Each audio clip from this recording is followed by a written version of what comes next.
السلام علیکم دوستو، میں ہوں مدثر امین اور مبشی ٹی وی پر آج ہم ایک نیا سلسلہ فردوس ابلیس شروع کر رہے ہیں۔ حسن بن صبا اور اس کی بہشت کی پر اسرار داستان آپ ملاحظہ کریں گے۔ حسن بن صبا ایک ایسا نام ہے جس سے شاید ہی کوئی مسلمان ناواقف ہو۔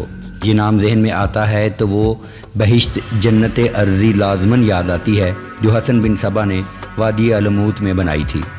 ایک بار جو اس بہشت میں داخل ہو گیا وہ اپنے دین و ایمان کو، اپنے ماں باپ اور بچوں کو، دنیا کو اور اللہ کو بھی بھول گیا۔ اس نے حسن بن صبا کو اپنا باپ اور اپنا خدا مان لیا۔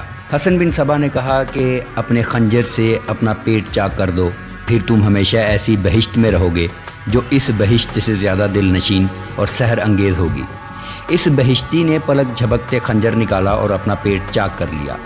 کسی نے کہا کہ اس محل کی چھت پر چڑھ جاؤ اور اپنے آپ کو سر کے بل زمین پر گراؤ۔ اس شخص نے فوراً حکم کی تعمیل کی اور اتنی بلند چھت سے سر کے بل کود کر جان دے دی۔ یہ تھے حسن بن صبا کے فدائین، جو اپنی جان دینے یا کسی کی جان لینے کو یوں سمجھتے تھے جیسے پانی کا گھونٹ پی لیا۔ تاریخ کو لرزہ براندام کرنے والی اس داستان میں آپ کو ایسے ہی چند ایک واقعات ملیں گے جن کی تاریخ گواہی دیتی ہے۔ اس بہشت کی حقیقت کیا تھی؟ میں نے اس سوال کا جواب اتنی تفصیل سے پیش کیا ہے کہ یہ 2 جلدوں پر پھیل گیا ہے۔ اپنی طرف سے کچھ نہیں لکھا، مورخوں کے بعد مستند تاریخ نویسوں، واقعہ نگاروں، مبصروں کے حوالوں سے بات کی ہے۔ یہ افسانے یا من گھڑت قصے ہیں۔ کسی دانشمند نے بالکل درست کہا ہے کہ حقیقت افسانے سے زیادہ دلچسپ ہوتی ہے۔ اس تاریخی داستان میں ایسی دلچسپیاں ملیں گی جو آپ کو حیرت زدہ بھی کریں گی، آپ کی جذباتی دنیا کو زلزلے جیسے جھٹکوں سے ہلا ڈالیں گی۔ پھر آپ سوچوں میں کھو جائیں گے کہ یہ سب کیسے ہوا۔ یقین نہیں آتا کہ صرف ایک انسان نے لوگوں کے دلوں میں اپنی ایسی عقیدت پیدا کر لی کہ لوگوں نے اپنے ہوش و حواس بھی اس کے حوالے کر دیے اور دنیا سے لا تعلق ہو کر اسی کے ہو کر رہ گئے۔ حیران ہونے والی کوئی بات نہیں۔ حسن بن صبا نے انسان کی فطری کمزوریوں کو ابھارا، انسانی فطرت کی دکھتی رگوں کو مٹھی میں لیا اور انہیں ہپناٹائز کر لیا۔ اس دور میں علم نفسیات کا وجود نہیں تھا، آج کی ہپناٹزم سے بھی کوئی واقفیت نہیں رکھتا تھا، لیکن انسان اپنی تمام تر نفسیاتی کمزوریوں کے ساتھ موجود تھا۔ اسے گمراہ کرنے والے اپنی اہلیت کے ساتھ موجود تھے۔ حضرت آدم جو انسانی زندگی کے پہلے انسان تھے، ابلیس کے فریب میں آ کر جنت سے نکالے گئے اور زمین پر پٹکے گئے تھے۔ میں نے اسی داستان کو عنوان دیا ہے فردوس ابلیس، کیونکہ حسن بن صبا نے جو بہشت بنائی تھی وہ اس کے ابلیسی ذہن کی تخلیق تھی۔ یہ کہنا غلط نہیں کہ حسن بن صبا جیسا ماہر نفسیات اور ہپناٹائزر تاریخ نے نہ کبھی پہلے دیکھا نہ اس کے بعد۔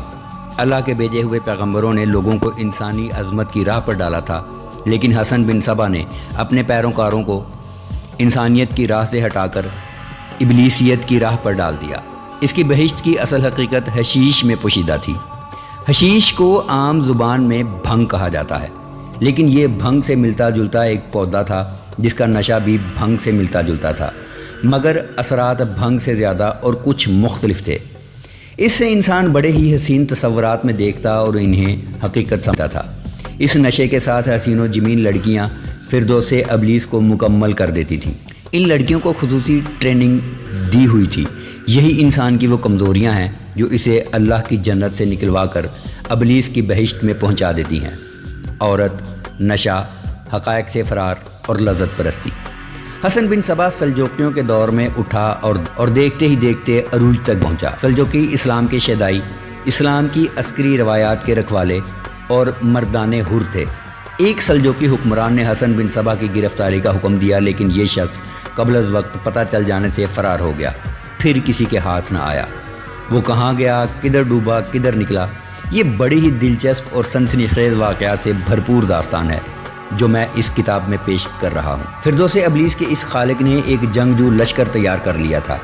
چند ایک قلعوں اور میدانوں میں اس لشکر کی سلجوکی مسلمانوں کے ساتھ خون ریز لڑائیاں ہوئیں، مگر حسن بن صبا کی شاطرانہ اور زمین دوز کارروائیوں نے مسلمانوں کے قدم کسی بھی میدان جنگ میں ٹکنے نہ دیے۔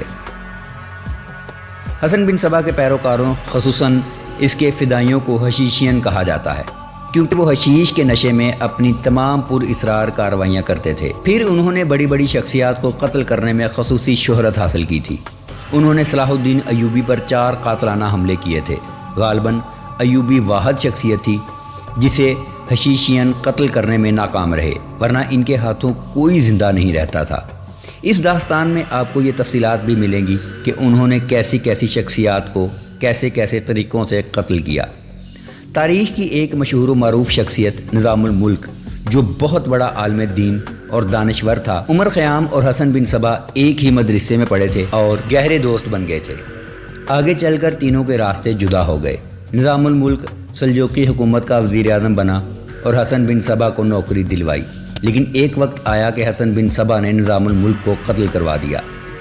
یہ داستان کا ایک خاص حصہ ہے جو آپ کو قدم قدم پر چونکا دے گا۔ اولاد آدم کی داستان حیات اتنی ہی طویل ہے جتنی لمبی لمبی صدیاں گزر گئی ہیں۔ انسان اتنے لمبے اور ایسے کٹھن سفر میں اکیلا نہیں تھا۔ ابلیس اس کا ہم سفر رہا، آخری منزل تک ہم سفر رہے گا۔ اس کا نتیجہ یہ کہ اولاد آدم کی زندگی کی کہانی جزا و سزا کی داستان بن گئی ہے، مگر عجوبہ یہ کہ انسان اپنی ہی آپ بیتی پر نگاہ ڈالتا ہے تو محو حیرت ہو جاتا ہے، عبرت حاصل نہیں کرتا، شرمسار نہیں ہوتا، بلکہ خود فریبی سے اپنا دل پرچا لیتا ہے اور اس ابلیس کے آگے سجدہ ریز ہو جاتا ہے جس نے اللہ کے اس حکم کی تعمیل سے انکار کر دیا تھا کہ آدم کے آگے سربسجود ہو جا۔ کہانی کوئی بھی ہو، کسی کی بھی ہو، اسی صورت میں دلچسپ، سنسنی خیز، عبرتناک اور خیال افروز بنتی ہے جب اس کہانی کے کردار اللہ والے ہوں، سوائے ایک دو کے جو ابلیس کے پجاری ہوں۔ اگر ابلیس اللہ کا حکم مان لیتا اور آدم کے آگے سجدے میں گر پڑتا تو بات اللہ کی عظمت اور بندوں کی بندگی اور عابد و معبود تک ہی رہ جاتی۔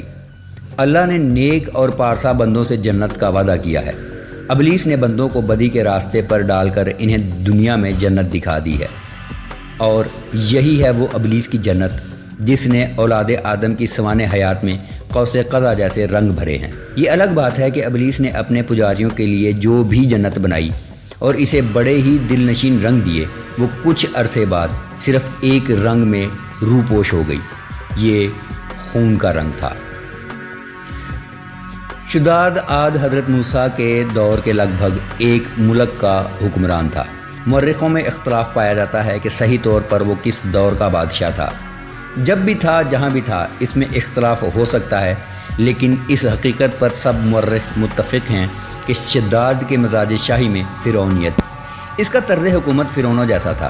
رایا کو وہ اس کے بندے نہیں سمجھتا تھا جس نے انہیں پیدا کیا تھا، بلکہ وہ انہیں اپنا غلام اور اپنی ملکیت سمجھتا تھا۔ درندہ صفت بادشاہ تھا۔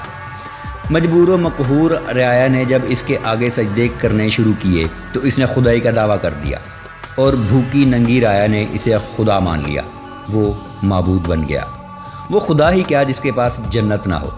شداد نے ایک جنت بنائی جو آج تک باغ ارم کے نام سے مشہور ہے۔ اس میں اس نے جنت کی تمام تر رنگینیاں اور رعنائیاں سمو ڈالی۔ اس جنت میں اس نے حوروں کو بھی لا بسایا۔ یہ حسین اور نوجوان لڑکیاں تھیں۔ شراب کے مٹکے رکھوا دیے گئے اور ابلیس کے تمام تر دل نشین، دل فریب اور سحر انگیز اہتمام کیے گئے۔ جنت مکمل ہو چکی تو شداد اپنی جنت دیکھنے کے لیے گیا، مگر جنت کے صدر دروازے میں قدم رکھا ہی تھا کہ تیورا کر گرا اور مر گیا۔ خدا کو اپنی جنت میں قدم رکھنا بھی نصیب نہ ہوا۔ روایت ہے کہ اللہ بزرگ و برتر نے فرشتہ اجل سے پوچھا، کیا کبھی تجھے کسی جسم سے روح نکالتے وقت افسوس بھی ہوا ہے؟ ہاں اے پروردگار عالم، فرشتہ اجل نے جواب دیا، 2 بار۔ ایک بار ایک جہاز سمندر میں ڈوب گیا تھا۔ مسافروں میں سے صرف ایک ماں زندہ بچی تھی جس کی گود میں 2-3 ماہ کی عمر کا بچہ تھا۔ وہ بچے کو بھی زندہ نکال لائی تھی۔ باری تعالیٰ آپ نے حکم دیا کہ اس عورت کی روح نکال لاؤ۔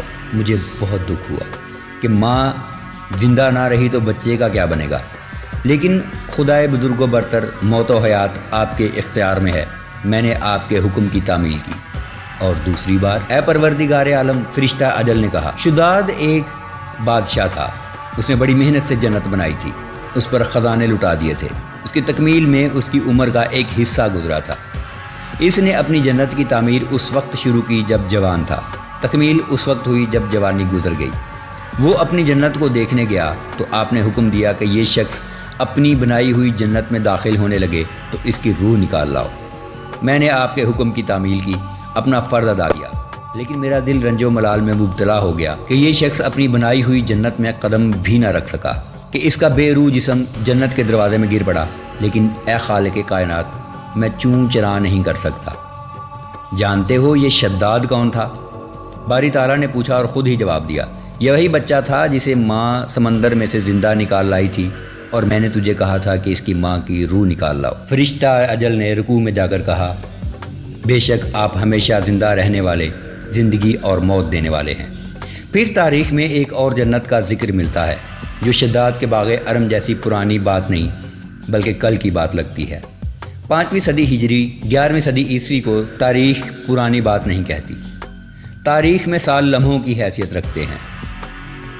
یہ ابلیس کے حکم سے بنائی ہوئی دوسری ارضی جنت تھی جس کا خالق حسن بن صبا تھا۔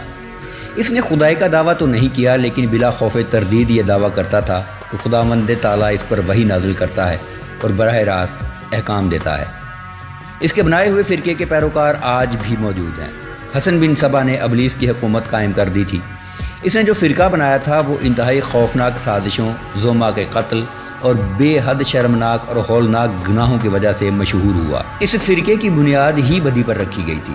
جتنی بھیانک وارداتیں حسن بن صبا نے کروائیں وہ سن کر آج بھی رونگٹے کھڑے ہو جاتے ہیں۔ حسین اور نوجوان لڑکیوں کا جو استعمال حسن بن صبا نے کیا وہ اس سے پہلے یا اس کے بعد کسی دور میں نہیں ہوا، اور اولاد آدم اور ابلیس کی جو پر اسرار سنسنی خیز اور فکر انگیز کہانیاں اس دور میں ملتی ہیں کسی اور دور میں نہیں ملتی۔ بھنگ، جسے حشیش کہتے ہیں، اس فرقے کی روحانی غذا تھی۔ اس فرقے کی کامیابی کا راز بھنگ میں تھا۔ حسن بن صبا کی جنت میں دو ہی تو چیزیں تھیں جو انسان کو ابلیس کا چیلا نہیں بلکہ مکمل ابلیس بنا دیتی تھی۔ یہ چیزیں تھیں حشیش اور روحیں۔ اس جنت میں حیران کن حد تک خوبصورت اور نوخیز لڑکیاں رکھی جاتی تھیں۔ مورخ لکھتے ہیں کہ حوریں ان سے زیادہ کیا خوبصورت ہوں گی۔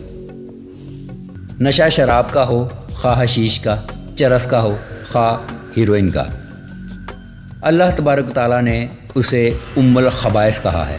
اس میں نسوانی حسن اور جنت کا نشہ شامل ہو جائے تو انسان خود خبائث کا چلتا پھرتا مجسمہ بن جاتا ہے۔ اولاد آدم جب راہ حیات کے اس موڑ پر آئی جہاں حسن بن صبا نے جنت بنائی تھی تو اسے ابلیس کے قہقہے سنائی دینے لگے۔ یہاں سے ایسے قصوں اور کہانیوں نے جنم لیا جو آج بھی سنو تو دل پر ہیبت طاری ہو جاتی ہے۔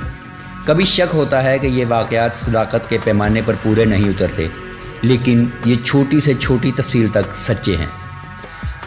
اعمال صالح کہانی نہیں بناتے، کہانیاں اعمال بد کی کوکھ سے جنم لیا کرتی ہیں۔ یہ کوئی کہانی نہیں ہوتی کہ ایک انسان نے ایک پیاسے کوے کو پانی پلایا۔ کہانی اس سے بنتی ہے کہ ایک انسان نے ایک انسان کا خون پی لیا۔ پانی کا پیاسا کسی کہانی کا کردار نہیں بنا، کہانی اس انسان سے بنتی ہے جو انسان کے خون کا پیاسا ہو۔ آج میں آپ کے لیے اس دور کی داستانیں لے کر آیا ہوں جو سلجوقیوں کا دور حکومت تھا۔ خلافت بغداد کی چولیں ڈھیلی ہو گئی تھی، اسلام کا پرچم یوں پھڑپھڑا رہا تھا جیسے شمع بجھنے سے پہلے ٹمٹماتی ہے۔ طوائف الملوکی اسلام کی تارو بکھیر رہی تھی۔ اہل صلیب پرچم ستارہ و ہلال کو ہمیشہ کے لیے گرا دینے کو طوفان کی طرح بڑھے آ رہے تھے۔ اللہ نے اپنے دین کو ہر دور میں سنبھالا اور سہارا دینے کا سبب پیدا کیا ہے۔ اس پرآشوب دور میں جب خلفاء ہوس اقتدار سے دیوانے ہو کر اپنے فرائض کو بھلا بیٹھے تھے اور مسلمانوں کی عسکری قوت خلفاء کی عدم توجہی اور شاہانہ طرز بود و باش کی وجہ سے کمزور ہوتی چلی جا رہی تھی، اللہ نے سلجوقیوں کو بھیجا۔ ان ترک جنگجوؤں نے آ کر اسلام کے گرتے ہوئے پرچم کو تھاما، دین کی بنیادیں مستحکم کی، طوائف الملوکی کا خاتمہ کیا، فوج میں عسکری روح بیدار کی اور اہل صلیب کے لشکروں کے آگے سیسا پلائی ہوئی دیوار کھڑی کر دی۔ اس دور میں فرقہ باطنیہ نے سر اٹھایا اور حسن بن صبا ابلی کے روپ میں سامنے آیا اور جسد اسلام کا کینسر بن گیا۔